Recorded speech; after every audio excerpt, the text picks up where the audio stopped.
Hi folks, welcome to another episode of Blue and Gold Talk. This is the video on the channel that I just throw out anything that comes out of my mouth and I don't know where it's coming from. I just start talking and talking Sabres. So here we go. I'm going to start right away, of course, with recent events, the losing. And, you know, I did make sure I put a clip here on the computer for me to remember, okay?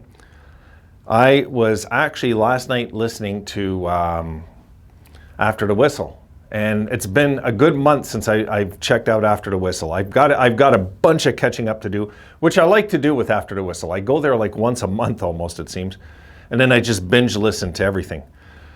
And After the Whistle, they of course had Roenick on there, and Rive pointed out something that I thought was just spot on. They were talking about Rive, and what I love about Rive and Andrews is they expose, like I do on my channel, about the hitting, the lack of hitting on this team. I think they're the only thing besides me that's Sabre related that actually exposes it. Really. I don't get why we're in such denial. I don't understand, guys. I don't, and I'm fed up with it because you know what? This has been going on for years.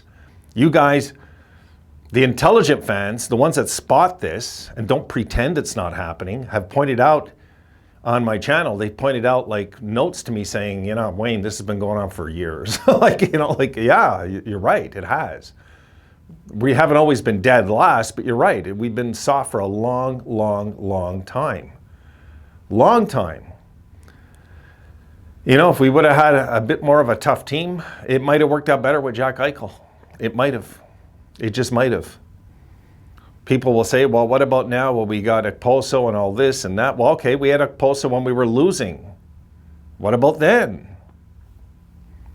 Come on, you know, like if our future and our grit is dependent on guys like Kyle Okposo, we're in deep water. Forget it. We're in deep water. No. You got to get these young studs that are coming up that are 23, 24 and have a mean streak. Not guys that have leadership skills, guys with mean streaks. We don't have one guy in this team with a mean streak, folks. Maybe Dylan Cousins. That's it. I honestly believe that. I can't think of anybody else. And Dahlin.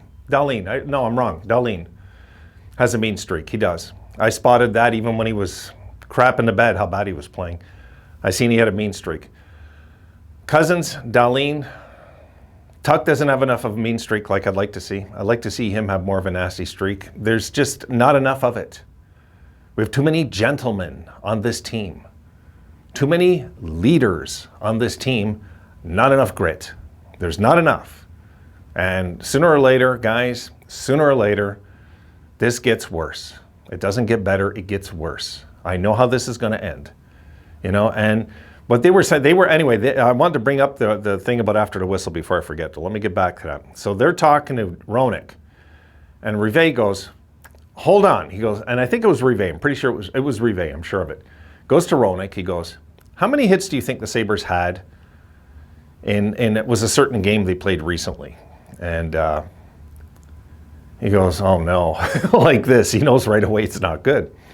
And he goes, I don't know, 20, 25. And he laughs. He goes, I wish, basically. You know, like, yeah, okay. Like, we're going to do that, you know. We did it yesterday, but second time all year. And he goes 5. And Roenick loses his mind. And you know what he said, Roenick? And he was spot on about it too, I believe. Spot on. He says, you know what? That is, I won't repeat what he said. Bleep pathetic. And he goes, that's actually more embarrassing than the losing streak itself. And he's spot on saying that. Or the loss itself. The losing is less embarrassing than the lack of physical play on this team. I agree with that. And you guys know, when I've had enough, I usually expose it on this channel. I've had enough. We were 7-3 and dead last in the league in hitting, guys, and I was like avoiding the subject. I wanted to see if it would catch up to us again, and it did. Wasn't the injuries that caught up to us, okay? It was a lack of physical play. If this team was set in gear as a team that played somewhat even close to what Nashville does when it comes to physical play, we'd be a top 6 team in the league right now. I really believe that. Players get better if they're more physical. Okay? This thing about we're in the soft era of hockey and now now it's all about like, we're going to do the transition game, and please play competitive hockey, have your head taken off, get chopped in the balls, go through what I went through, and then please then come tell me this is the right way. No, it's not. It's not. If we're going to have players, guys, that are going to grow up and they're going to get mean and they're going to get playoff ready, they're going to be doing these things before we hit that 7-game series. We're going to be doing those things ahead of time, not rushing the puck and not finishing our hits because we want to take the puck up ice and go do another transition. I mean, really? Guys, I would give up on the whole transition idea if we could just play defense like the New Jersey Devils did back in the day. I'd give it up right now. I could care less if it's exciting hockey. I'm sick of losing. I'm sick of it. I'm sick of losing, guys. I'm sick of it. I don't care if we play the most boring brand of hockey in the history of the NHL as long as we win a Stanley Cup. I don't care about the rest. The rest is fan opinion, which I could care less about. I don't give a damn about. It doesn't really matter. Who the hell cares what other fans think of our team when all they do is laugh and joke about our team losing anyway? So who cares what they think? When Toronto fans bank on beating us just because Buffalo's on a losing streak, that's a sad thing, guys. It is.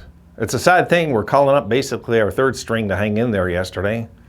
Trying to, I don't know where we're going to go with UPL as our goalie, guys. I just don't know. That one, it's too soon to figure that one out. But I know one thing. If we do not change our brand of hockey, this is going to be a long season with 50 losses again. It will be. We'll lose 50 games this year because we're too scared to go in the corners, we're too scared to be physical, and we're too scared to stand up for ourselves unless our teammates getting hurt, which I'm sick of, being the excuse the only time we get physical. It might be time, and it might be time we have to really think about, are we going to stick with Granato long-term as our coach? If he's going to let us, when we're hurting, continue to play this stupid system of just rushing the puck and trying to create exciting hockey, we're in for a long year, okay? A long year. Try telling that to the Bruins that being physical doesn't matter. Go tell that to the Bruins. They'll laugh at you. They will laugh at you. Any of those players will say, oh, God, thank God I'm not on the Sabres. That's their thing. They come into town, a team comes into town like Boston, they know they got the night off physically, guys. Are we going to chirp them? No. Are we going to slash them in the back of the leg when the ref's not looking? No. We're not going to do any of that stuff to intimidate. We're not going to do anything like that. We're going to just, try to outspeed other teams? Everybody's doing the transition. Everybody will say, here's something for you. One of the lowest hitting teams in the league, the New Jersey Devils and Lindy Ruff. But we know Lindy, right? We know him. What's he got the team doing, guys? Before doing the transition, he's making sure that they're playing good team defense. Absolutely guaranteed. Guaranteed. That's how Lindy is. He'll make sure defensive play comes first, and as soon as there's an opportunity, you go. And that's just what he'll do with his teams.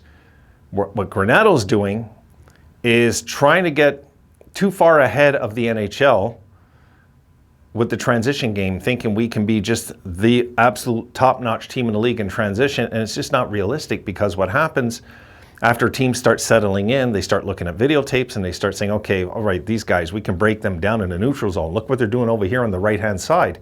They start looking at things like this on tape, say, oh my goodness, all we have to do is put a wall here and we got them over here. Absolutely, we got them over here. There's all sorts of things they look at in videotape, guys, and this is why it's caught up to us again. Once again, and it really sucks. It really does, it's a bit of a rant, but it's not. I want to see our brand of hockey change. I want to stop this offensive machine thinking that we have, really. You know, I know this is the way they figure they can develop the kids are probably right. But if we don't want to suffer for the next 3 years, we're going to have to see some sort of implementation of some sort of physical play from this team. And I'm not, guys, please, we don't have any guys that do that right now, really, except Cousins and Darlene, that are mean, that are intimidating when they want to be, and they're youngsters. You know, time for us to really go look at the trade market, I think. Put some nasty into our lineup, at least if we're going to lose, at least make other teams pay. And then this guy, as a fan, can be a little proud of what we're trying to do at least. What we're doing right now, guys, I'm ashamed of. I really am. When I see us like literally non-physical night after night, the only thing I can do is cheer them on to score goals. If that's going to be the empty promise I get as a Sabres fan, I'm going to be as frustrated as anybody because I know how this ends ahead of time. I've seen too much hockey in my lifetime to know otherwise. I know that if you're not developing a team physically, you're just not developing them. You got to get a mean streak going. You got to teach kids to be men and then see what happens then, you know? I'm leaving it there. All right, guys, have a great night. I'll get these up to you as soon as I can. See you then.